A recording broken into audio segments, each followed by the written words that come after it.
Well, I do see the economy softening quite a bit, and some of the employment indicators are very weak.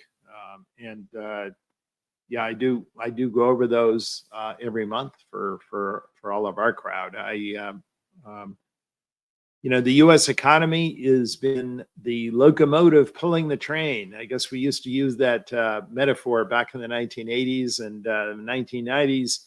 Certainly has been true with this cycle. We've had an economy that's been very strong, tremendous employment increases, largely due, by the way, to the very large immigration flow that we've experienced since our exit from COVID, which has probably extended the business cycle a little bit further than it would have been otherwise. But we now see that employment expansion coming to an end. And on one of our most popular BLS series, which is called the CPS Employment Survey. This is the household survey. They call people up and say, is anyone employed in your household?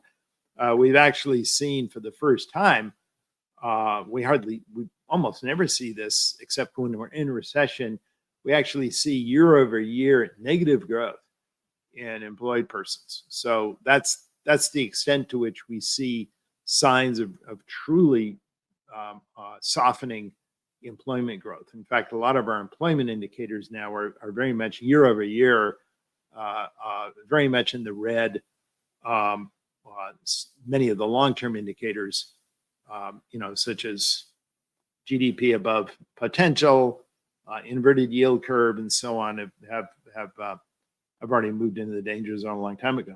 As much as 2 years ago. In fact, I would say the big interesting thing now that people are talking about in the United States is the fact that the Fed is cutting, and the 10-year, 2-year yield curve is actually de-inverted, which is very often happens right before we move into recession. That is to say, the Fed pulls on the brakes, the economy slows and slows and slows, and typically the Fed then cuts rates. And it typically cuts rates on the majority of the recessions that we've had since World War II. They cut rates just a few months before the economy then goes into the recession, right? Because that time, yeah, great, they've cut rates. That makes it easier for the economy. But by that time, there's nothing really the Fed can do about it.